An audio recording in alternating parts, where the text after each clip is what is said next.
Good evening, everyone. Welcome to our Monday special disability travel training session. This week, we're going to have another accessible travel Q&A session.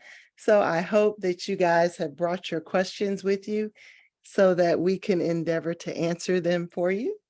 We absolutely will do our very best, and in the event that there's something that we cannot answer, we will definitely note your question and work on getting an answer to you, because we want to make sure that we're being a resource and a reference to one another as we all improve our ability to provide travel and access to members of the special disability community. So for this particular training, what we're going to do is you will have the option, if you'd like to verbally ask your question, just go in and raise your hand and we'll ask you to unmute, or you can type your question in the chat box and we'll read off your question and answer it from that from the chat box. So be sure to locate the chat box if you haven't already done so that you can have access to that if needed. So far this afternoon, we have two of our trainers. I am also joined by Sherilyn Rudy. So in the event that there are questions that she can answer, she may unmute as well. And as our other trainers join the call, we'll also allow them to chime in as well. So let's open up the floor. If you have a question that you would like for us to address, either type it in the chat box or raise your hand.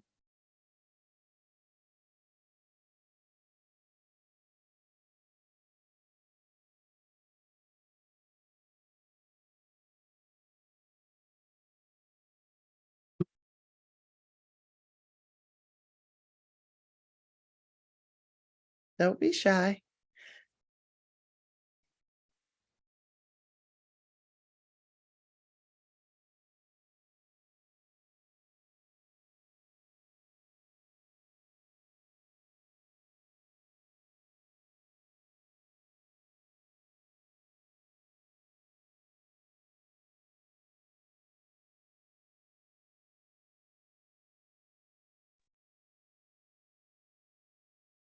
Team Skyline asks, where should we start if we want to promote this niche? All right, well, that really is going to depend on the focus and the branding of your individual business. Some people start from a position of they've got a family member or someone close to them, friend or what have you, that they started booking travel for. Others are looking at creating an entire focus for their business. So first, I would recommend that you start with what is your brand identity, and is this just something you want to offer in addition to other travel, or is it something that you want to have as a specific focus? And then if it is a specific focus, also realize that within the umbrella of special disability travel, there's several sub niche per se. You know, some people may focus on autism travel. Some may focus on people who have physical disabilities. Some agencies may focus on hearing impaired or visually impaired. So you really want to take a moment to define what your specific focus is, because that's going to help you with your marketing. Then once you determine what that is, I would also recommend that you go through, as far as the various vendor trainings, to note which properties are able to appropriately accommodate your particular niche. Like for instance, for people who have physical disabilities, they may, some properties are not as accessible as others. Some don't have elevators, or they don't have ramps, or the way that their properties are laid out is not really user-friendly for someone who might be in a wheelchair, for instance. So you want to, like I said, start by really identifying your niche and then narrowing down and creating a list of the properties and or vendors that are able to support you in what you're offering. Then when it comes to actually reaching out or targeting that community, It may be that you become a part of groups that cater to that particular area. If you're doing children and families, then you may want to become a part of some family groups. You may want to reach out to your local, like the Chamber of Commerce and or organizations in your local area that cater to those areas as well, to see if you can be of assistance to them. It's going to take some time. And so you have to start with identifying what your specific niche is, and then creating a marketing plan to reach that individual demographic. And Sherilyn, feel free to chime in if I left out anything or you want to add. Nope, that sounded great to me. Team Skyline, along with that, while you were answering the first part, says, what is the biggest segment? Well, again, that's a relative question, because within the umbrella or under the umbrella of special disability travel, like I said, there are several different groups, and it's not to say that one is more significant than another. There are a lot of people who are traveling and may have physical disabilities and need assistive devices or things of that nature. And so they are a large community that may not be fully segmented. Like for instance, like Autism of the Sea, that is a particular program that is just focused to cruising and for people with autism who want to cruise. So again, you can be as broad or narrow in your selection of your niche as you decide to. If you want to just provide cruises, or you want to provide, access to equipment, and you want to rent out, make sure people have scooters if they need scooters or things like that, you're going to really have to consider it. No one can make that decision for you. I could tell you, oh, well, by all means, you should do this. And if that's not an area that you're passionate about, supporting people within that segment of the community isn't going to be something that you're going to be passionate about and be able to provide that special level of care and assistance to.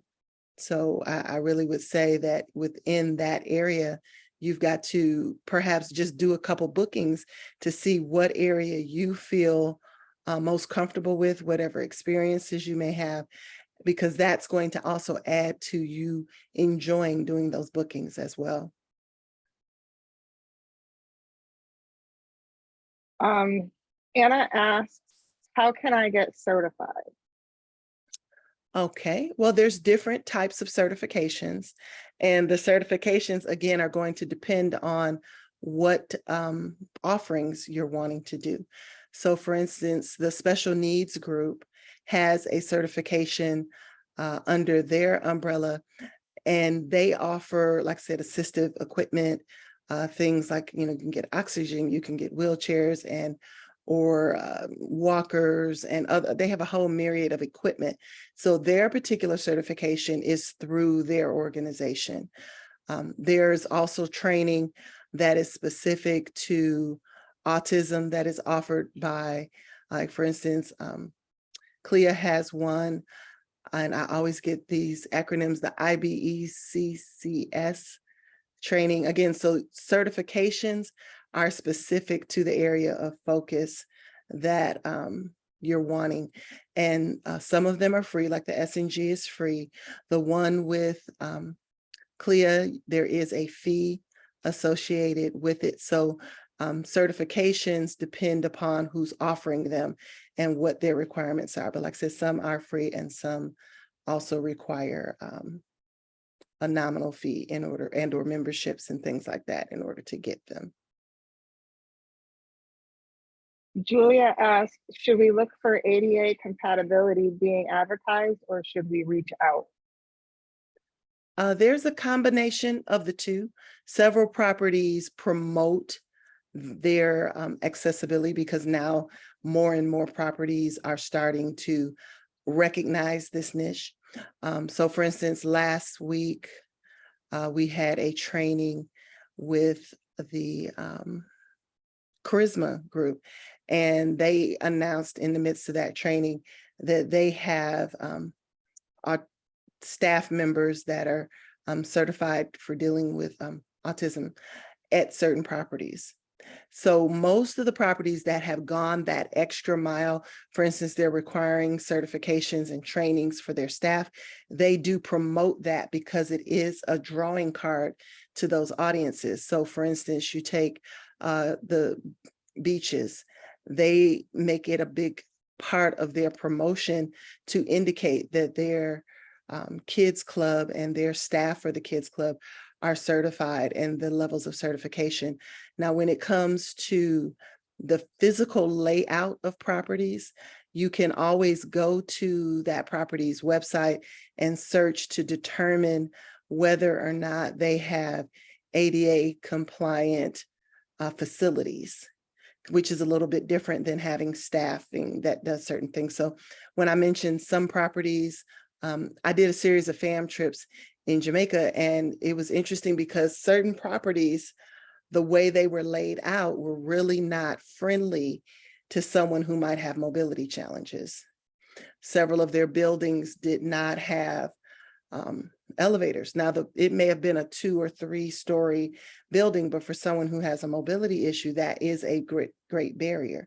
So you want to make sure when you're booking properties that you pay attention to that, or if it's something where you need to specifically request that they have a first floor accommodation, that you take out the time to include that in the special notes to the property and or communicating that directly with the property to make sure that your clients are accommodated accordingly.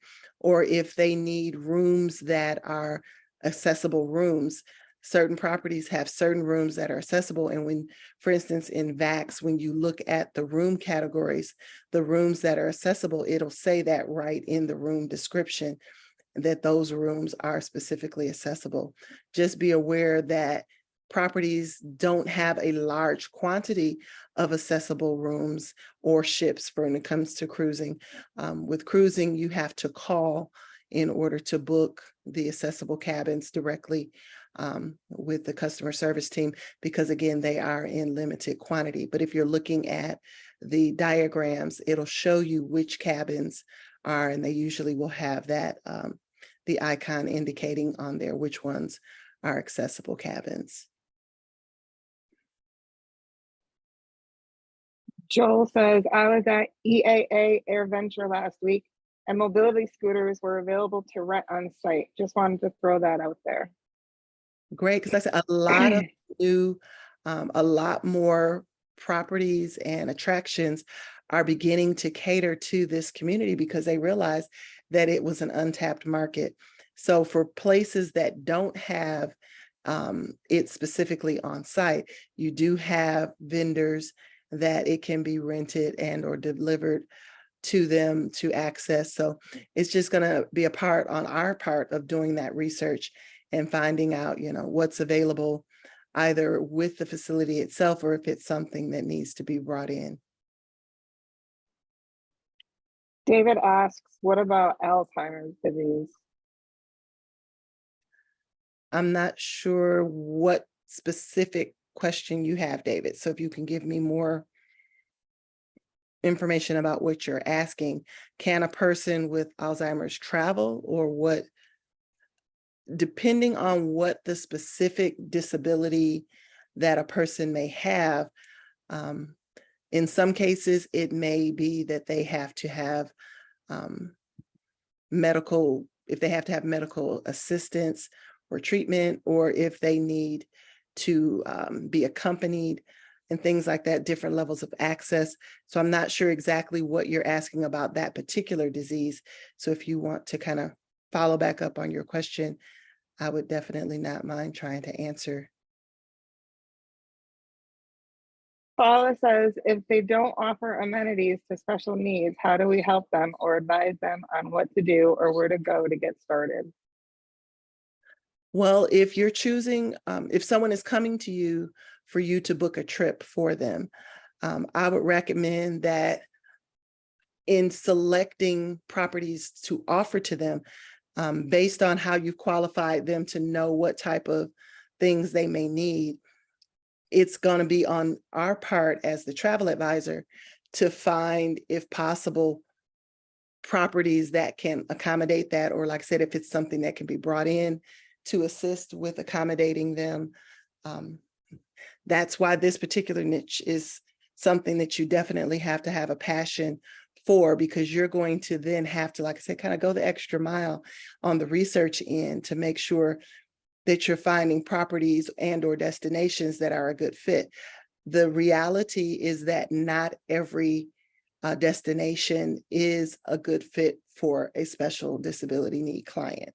So, if they tell you that they want to go to a specific destination, then you're researching the properties that are available in that destination that can perhaps assist them based on whatever their special need may be. But we get started from getting as much information on the front end so that we know what we're looking for in terms of how to serve them. Again, because it can be anywhere from someone is, very independent, they just may have a mobility challenge, and the best way to accommodate them might be with a scooter. And then we have to qualify to determine, do they need a regular scooter? Do they need one that has an extended weight limit? Or do they need a rollator, or what is it that they need? And how do we provide that to them? Or do they have something that they want to travel with that may need special handling by the airline? All of those things, again, are going to be in that pre-qualification point when you're gathering the information so that you know what kind of assistance to provide them. And then also being honest with your client. If the property can't accommodate them and they really wanted to go to a specific property, and that property may or may not have availability on their dates, and it may be things like that. So have a good and strong line of communication with your client as well, so that they know that you are taking that extra mile to make sure that everything is accommodated well for them within the confines of what that property offers. Team Skyline asks, if someone is a solo physical disability traveler, could they be offered or rent a travel aid or companion? In some cases, yes, it's going to, again, there are some organizations that provide assistance or travel companions and things of that nature for a cost, but it's going to depend on where they're traveling to, what level of assistance that they need. And then again, like I said, trying to match them up with that. But that's part of the research side on the end of us as travel agents. Now, again, part of it is going to also be on the client. If there are certain, if they're traveling with a family member and they need some, we talked a couple weeks ago about assistance to and from the gate, and people traveling and flying, and then having someone meet them in destination at the gate, and accommodations and passes for those people that are accompanying them to get through TSA. All of those kinds of things, those details are going to really be a case-by-case answer. There is no set answer that this is what you do, because every individual situation is going to have different nuances that you have to factor in. Paula asks, what about historical site or outdated site? How do we help them with this? Well, again, I don't want to make it sound like I'm giving that rehearsed answer. If it's if they're traveling to a place that is accessible as far as the layout of it, again, you can go to those websites to determine that. Usually there is a section on there that will tell you whether or not they are and or what segments of it are. And then it's going to be up to them to actually experience it. Some places may have special guides that can assist, or assistive devices. For instance, I know some places have the like headset kind of things. So if people want to listen to the translation of the tour, or they may offer Braille type things. All of that, again, is going to be a case-by-case basis. There is no pattern answer. Once you know where they want to go, if you're going to do that due diligence as a special disability travel agent, you're going to have to then reach out to those properties, whether it be, like I said, through their websites or speaking with someone there to determine what level of accommodation or assistance they provide and how you would go about securing it for your client. If it's a tour, whether or not they have access, vehicles that are accessible. Most excursions, it will tell you in the description whether or not someone can participate in an excursion if they have certain disabilities or if there are restrictions. That's usually outlined in the description of the excursion as well. I just want to add to that, even if it doesn't say on the website and they're looking for that excursion, I would definitely call the property or the tour company or whoever you're using and ask questions. Ask a lot of questions about whatever disability you're looking at that time. Correct. So like I said, definitely, I can't stress enough on the front end, talking with your client and understanding what their needs are up front is going to be your best ammunition when you go about trying to match them with a travel accommodation. So again, it's because there isn't just a cookie cutter answer. There are some people, even I'll use that example I get with the airport. Even though when you're booking an airline ticket, you can request a transport assistance, but it's going to ask you, does this person need just assistance to and from the gate? Does this person need assistance, to the plane? Does this person need assistance to their seat? All of those are different scenarios. And so when you're talking to a client that may have a special need, you're going to want to make sure that you're getting as much information on the front end concerning what type of assistance they're expecting or that they need or require. If it's a family situation, will someone be traveling with them that can aid in that assistance? Because all of that is going to impact what you're able to offer them or not. Excuse me. Team Skyline asks, how would you charge a client as a new agent? Hourly, sliding scale, or a flat fee? That is going to be a personal branding decision. If you are going to charge for your services of any type, that's something that you have to make a decision about in terms of what your pricing model is, because it can be time and labor intensive assisting a client. So if you're doing it and you're wanting to charge for that service, you would have to decide. It could be any one of those answers. It could be hourly, it could be sliding, it could be a flat fee, or it could be not to charge at all. That's a personal business model decision that you would need to take into consideration, if you're going to charge them for that service. But if you're going to charge, you want to make sure that you have your fee structure and whatever your policies are outlined in your business materials, so that any client coming to you can clearly understand what it is that you are charging them for and what they can expect in exchange for your services. And that's not just specific to special disability needs. If you're charging a fee or fees in your travel business, period, those are things you should have in place as well. There are no more questions in the chat at the moment.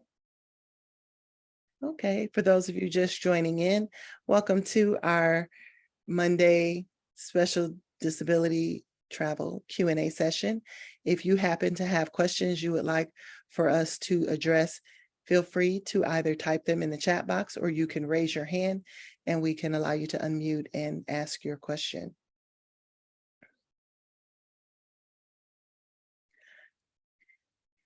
As we continue week to week with different topics, again, I encourage you to continue to check back, because some things we are covering that are general. Some things we cover are very specific or brand specific or destination specific. I know in the Facebook group, Dwayne has been depositing some really great nuggets about different destinations that have really made a stride in providing accessible travel services to people visiting those destinations. So I also encourage those of you who may or may not really be following the posts in the Facebook group to take time, even if it's not necessarily every day, but to take some time periodically to go and scroll back through the posts, because we have a lot of great nuggets that are put there, things that are specific to different destinations, things that are generally related to travel as well for special disability needs. So always check there as well, because we're putting resources there, and our members are putting resources there that can definitely help assist you.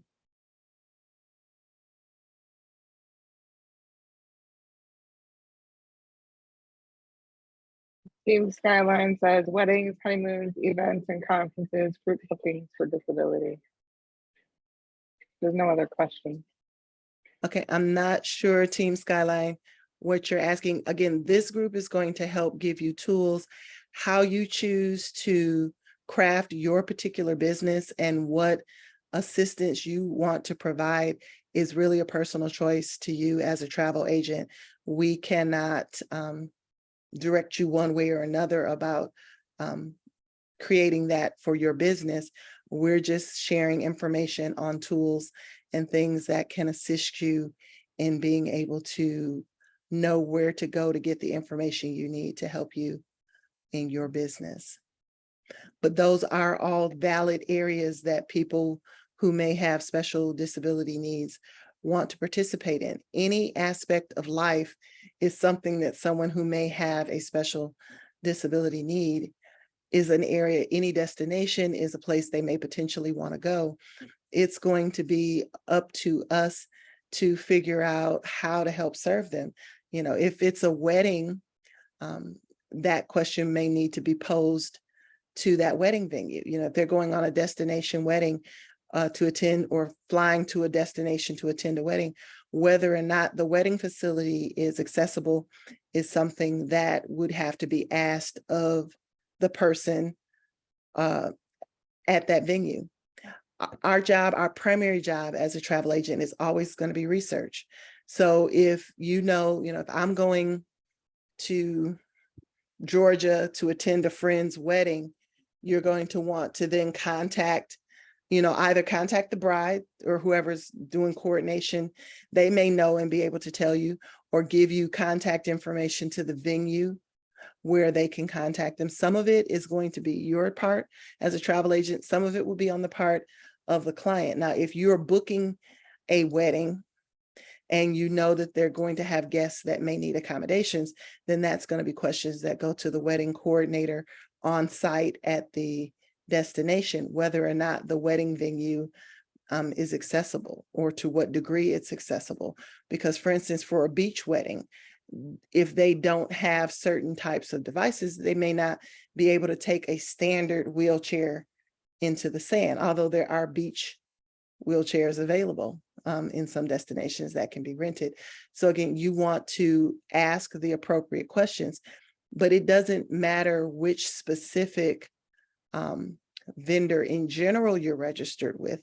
It's going to be specific to the locations that they're traveling to, because they may be staying at a resort that has accessible features, but maybe everything on the resort is not accessible. Certain things may be accessible, certain may not. So again, if this is an area of travel that you want to pursue, first and foremost, it is definitely going to have to be something that you have a passion for, because it is going to require an extra level of work. It's not just, oh, let me pick something and book it. And so when you have that, you will be willing to go that extra mile. But all of those different questions are going to vary, and it's always best to get the answer from the specific location or the specific vendor. Our tour operators that may be places that house general areas, they may not know specifically, so you may have to contact directly the venue. So if you're putting them, you know, if I go into FunJet, I may be able to book a particular property. The FunJet listing for the property is going to have certain general things. If you don't see what you need there, then you may have to go further directly to that particular hotel or resort and check their website and then contact them and ask. They can direct you to the person who will give you what you need to know. Because again, it could be something as simple as we can book them in a first floor accommodation, or it may be that certain buildings have elevators and certain buildings don't. So we would not put them in a building that did not have an elevator. It could be that, you know, a lot of different things. It could be that we need to provide access to things. Do they have shuttles and or golf carts, or is on property, are they going to be able to travel between their sleeping accommodation and the eating? And what does that look like? So you want to just make sure that you're paying attention to those kinds of things so that once they get there, because some resorts, when you get to the check-in place, the distance between the check-in place and the actual room itself may be a significant walking distance that might be an impediment to a client. And some places will have, for instance, a golf cart that can take them. Others may not. Some may have stairs and not elevators. So again, if you know that you're booking travel for a client that may have certain limitations or require certain accommodations, you want to know what they are up front so you can ask the appropriate questions. Hannah says, any idea of which organization to contact to introduce myself? My focus is in autism. We've had a couple trainings, and I want to say it was Stacy's training, where she talked about that. And I also think, Sherilyn, was it your training as well where we talked about some of that? We've got some of the playbacks on the Facebook page where we've addressed some of those things and given some suggestions of organizations and ways to introduce your business. So I would definitely direct you to listen through those trainings. If you go to the Facebook group and you're searching through those trainings, we go back into the original post and attach the playback links to those trainings in those posts so that you can access them and listen to them to get those details. But again, you can start in your local area with organizations that cater to the autism community, in your case, whether that be parent groups or school groups, and begin to offer your services there, whether it be informational training type things, so that they get to know you before you begin soliciting them. Andrea asks, when resources are shared in the Facebook group, are we allowed to share them on our business page? It depends on what the resources are. If there are specific resources for travel agents, I would suggest that you not share them because they're not something that the general public could take advantage of. Some of the posts and things that are shared in there are things that are informational. So like some of those posts I mentioned about accessible destinations, those would be great things that you could share on a business page or a personal page. So I would say just pay attention to the audience that information is addressed to, because if it's something that you have to be a travel professional to take advantage of, then I would definitely steer you away from posting that, because you don't want those places to be bombarded with inquiries from people who cannot take advantage directly of that service.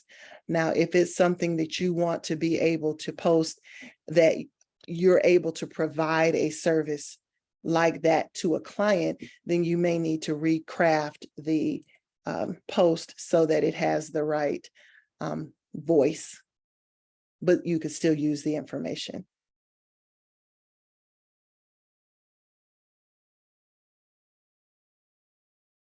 That is all the questions at the moment. Okay.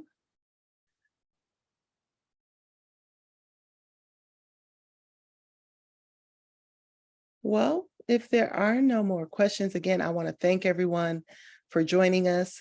Um, Let us know if this Q&A, doing this once a month, is helpful to you.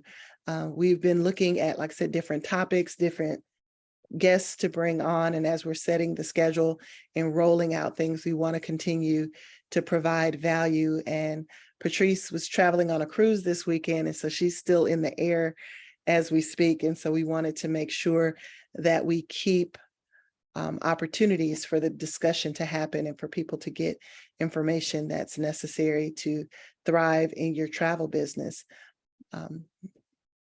That link there, if you're joining the Facebook group, we want to again reiterate that it does ask some qualifying questions.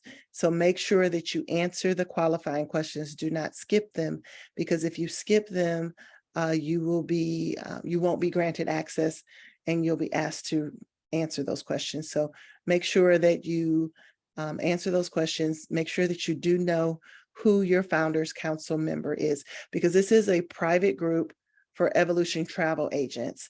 So in the event, we've had some individuals from other travel companies wanting to join the group, and this particular group is for Evolution Travel Agents, the Facebook group. So make sure, if you aren't aware of who your Founder Council member is, reach out to your sponsoring agent and ask them who your Founders Council or FC member is, and ask them to introduce you to them, to connect you, whether it be through a messenger chat or what have you, because that person is responsible for you in all things Evolution Travel. If you're having questions or challenges, or you need help with things, your Founders Council member is the kind of quasi board of directors, so to speak. That's your recommendation person. If you need help, not to discredit your direct sponsor, but your Founders Council member is responsible for you. If something were to happen in your business, or something came up, or there was a problem or an issue, first thing they're gonna say, well, who's their Founders Council member, and do they know what's going on? So make sure, if you don't know who your Founder Council member is, that you reach out to your sponsoring agent and ask them to introduce you, so that you can be aware of who that person is, and that you can take advantage of the help that they can provide you in growing your business and in your business thriving.